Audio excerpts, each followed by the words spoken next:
are we allowed to say it on here? An effing wombat. You know why, Bar?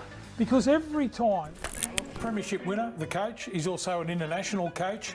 When you have a look at it now, I think if you have a look at the record of the Tigers since he's been gone, he's been paid huge amounts of money, I believe, to come to Cronulla from the Warriors. The truth is revealed right here. Steve Roach is 63 years old, and that split screen tells you absolutely everything. On one side, a hospital bed. On the other side, a man still fighting for his sport. Most people think he is broken, that his time has come and gone. But that is not the real story of Steve Roach in 2026. The real story is about a man who just will not quit, who keeps getting back up no matter what gets thrown at him, and who still sits at the table where the biggest decisions about rugby league get made. His name is Blocker, and he is still standing.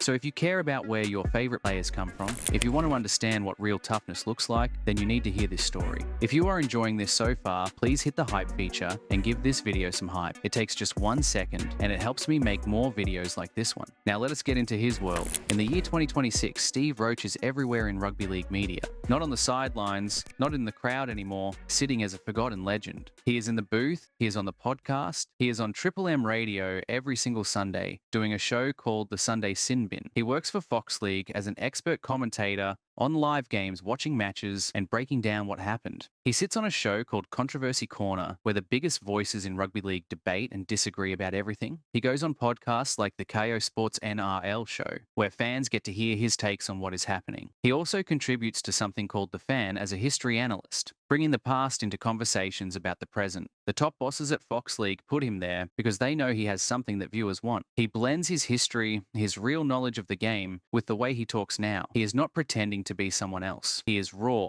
he is honest, and that honesty is why people tune in. When he says something, people listen because they believe he actually means it. His role on Controversy Corner became so important that Fox League actually rebooted the entire show just to have voices like his. The show needed people who could dissect and debate the biggest issues in rugby league without filtering themselves. Roach sits with other legend voices like Phil Rothfield and Gordon Tallis. Together they argue about what is happening in the game right now. The viewership numbers stay high because fans trust them to tell the truth. But 2026 is not the first time Roach had to make a comeback. In fact, his whole life has been about getting knocked down and getting back up again. In 2014, he was fired from a radio station called 2GB. The official reason was that a staff member filed a bullying complaint after a verbal altercation in the commentary box. That sacking hit him hard. It was not about talent. It was about whether he could fit into a modern corporate workplace. The Australian media industry was changing. The old boys club style was ending. Companies started caring about workplace standards in a way they never had before. Roach had to figure out if he could adapt or if he was done. By 2016, he joined Fox Sports at Fox League. That decision changed his life. His deep knowledge of rugby league was real, and people could feel it when he talked. He had been there during the great eras. He knew the game inside and out. He understood not just what happened, but why it mattered. So even though he had a rough reputation from his playing days, and even though he had been fired before for his temper and his approach, Fox League gave him a chance. They put him on air, and he worked. They saw something in him that other networks missed. Before we go further, let us understand who Roach actually became in modern times. In 2025, something happened that shows exactly how he evolved. A player named Elisa Katoa, who plays for Melbourne Storm and for the country of Tonga, suffered a seizure on the field after a head knock. Roach delivered what he called a blunt verdict. He said someone's head was going to roll for allowing that player to stay on the field. He joined Cooper Cronk in calling for a real investigation. His anger was not about toughness anymore. It was about safety. And then he said something that defines his whole transformation. He said, I am glad it has changed. It used to be a badge of honor to stay out there. I am glad that has changed because there is a lot of blokes struggling at the moment. Think about that for a second. The man who played in the brutal era, who wore his bruises as medals, who pushed through pain because that is what tough guys did, now sees it differently. He understands that the game hurt people. His generation of players is paying the price now, and he does not want the next generation to suffer the same way. This is growth. This is maturity. This is what a real man looks like when he changes his mind because he learned something true. For older fans who still think toughness is everything, Roach uses his platform to educate them. He shows them that real strength now means protecting your brain, protecting your body, understanding that you can be brave and also be smart.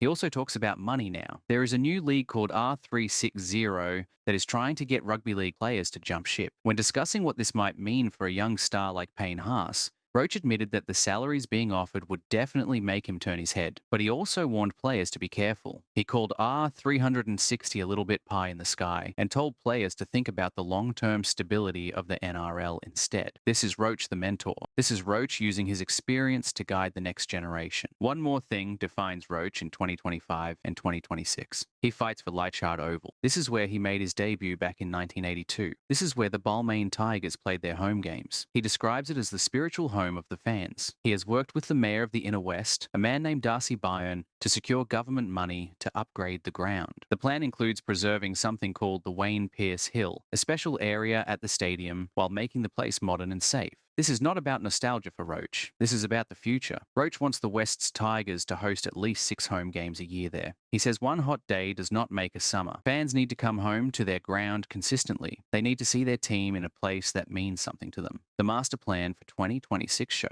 games scheduled throughout the year with expected crowds of 16,000 for men's NRL matches and 5,000 for women's matches. This is a working ground. This is a place where rugby league happens. This is Roach fighting for the working class foundation of rugby league. This is him fighting for the people who built the game and love the game. He sees what happens when clubs lose touch with their fans and their history, and he will not sit silent about it. Now let us go backward and understand where all this came from. Steve Roach was born on April 24th, 1962, in a city called Wollongong in New South Wales. He did not come from money. He came from a working class background in a mining and steel town. On May 9th, 1982, at age 19, he made his first grade debut for the Balmain Tigers against the Canberra Raiders. The place was Leichhardt Oval, the ground he still fights for now. From that first moment, he was special. His coaches saw something different in him. The other players knew they had someone special in their forward pack. During the 1980s, the Balmain forward pack became one of the most powerful in the entire history of rugby league. Roach was the centerpiece of that. He stood 188 centimeters tall and weighed about 107 kilograms. He was a physical enforcer, a man built to crash into other men at full speed. But he had something you do not normally see in a prop forward. He had elite ball handling skills. He could offload the ball late, drawing defenders to him, and then passing to a teammate who could exploit a broken line. This made him a secondary playmaker in the middle of the field. His teammates, players like Benny Elias and Wayne Pearce, could attack off his skill. It was unusual, it was powerful, it was effective. Over his playing career, Roach played 281 first-class games.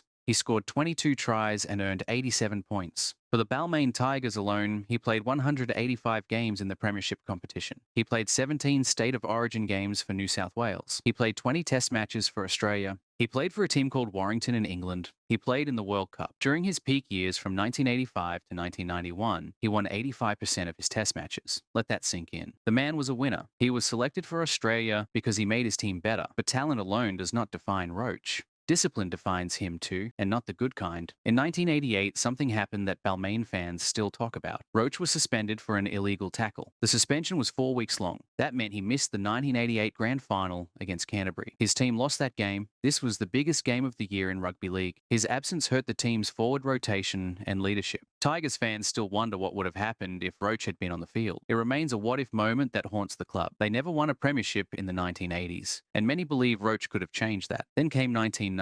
This is when Roach became a legend for all the wrong reasons. During a game, he got into a confrontation with the referee, a man named Eddie Ward. Roach backchatted. Then he did something almost unbelievable. He patted the referee on the head in a mocking, disrespectful way. He was sent off the field. He was suspended for 4 weeks. But the story does not end there. As he was leaving the field, his anger boiled over. He verbally abused a touch judge and called him a wombat. This moment became part of Australian sporting history. People still reference the wombat incident today. It is the image that followed him for decades. But what people miss is the bigger picture. Roach played in an era where emotions ran hot, where the game was more violent, where discipline was not as strict as it is now. His outbursts were part of a different time. Young players today would never think of doing what Roach did. The physical toll of that era caught up with him. By 1992, his body was breaking down. He had significant injuries to his knees and his ankles. The explosive running style that made him special also wore him out. The high contact nature of his position close to the rucks in every single game took its toll. The accumulated damage from 10 years of collisions added up. By age 30, he could not maintain elite performance anymore. His body was telling him it was time. He retired. His career was over.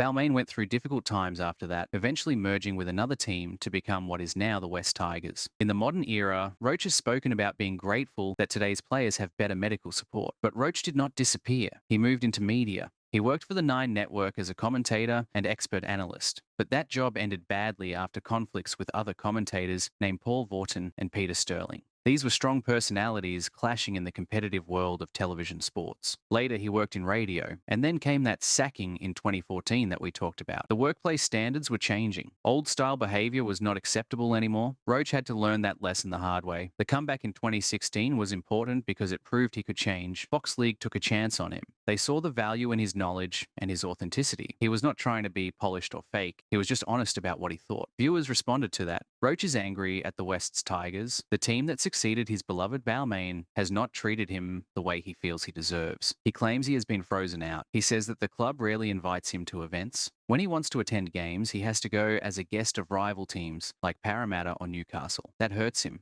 He has expressed deep frustration about the fact that 200 years of heritage, combining Balmain and western suburbs, is being brushed aside. In late 2025, the West Tigers went through turmoil. Board members got fired, then they got rehired. There were management backflips and chaos. Roach emerged as one of the loudest critics. He said the constant fighting was hurting the team's chances on the field. He felt sympathy for the coach, a man named Benji Marshall, and for the fans who just wanted to watch good football. Roach believes the problem is that there is no harmony at the club. There are no mentor figures like there were before. He says the Tigers have become a shadow of what they once were. He questions whether the club can even attract big players like Jerome Luai or Payne Haas because the off-field drama scares them away. This anger comes from a real place. Roach cares about rugby league. He built his whole life in this game. When he sees something wrong, he says so. That is who he has always been. Around 2024, the rugby league community formally recognised Roach for his life in the sport. He was inducted into the New South Wales Rugby League Hall of Fame.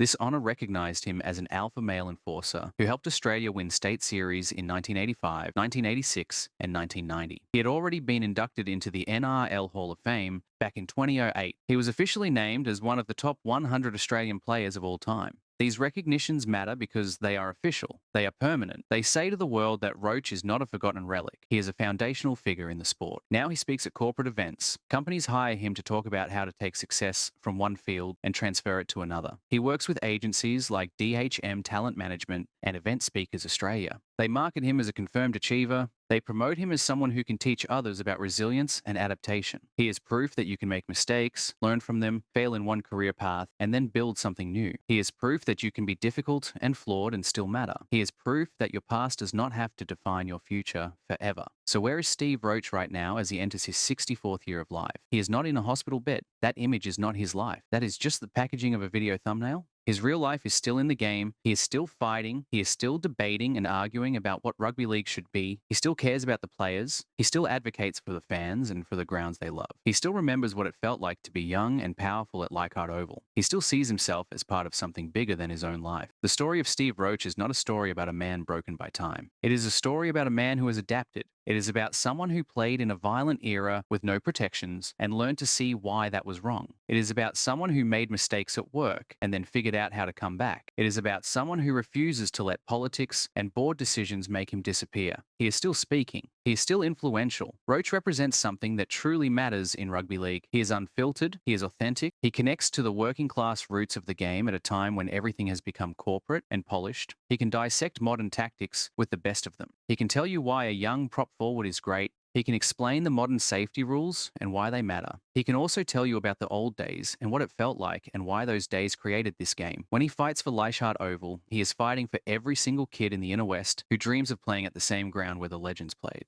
When he criticises the West Tigers board, he is fighting for fans who feel abandoned by their own club. When he talks about player safety after something like the Eliesa Katoa incident, he is fighting for the next generation to have a much better experience than his generation had. That is where Steve Roach is now in 2026. He is exactly where a legend should be. He is in the conversation. He is part of the decision-making. He is influencing how younger players see the game. He is connected to the places and the people that matter. He turned a suspension, a sacking, and a reputation as a troublemaker into a second career as a powerful voice of authority and truth. The truth that is revealed here is not that Steve Roach is broken. The truth is that he is still standing. He is still fighting. He is still connected to everything he loves about rugby league. That is the real story of where he is now in 2026. If you made it this far in the video, thank you for watching. Please like this video if you enjoyed it. Subscribe to the channel so you do not miss the next story like this one. Drop a comment below and tell me who you think deserves a story like this. Who else should we cover? Thanks for your time, and I will see you on the next one real soon.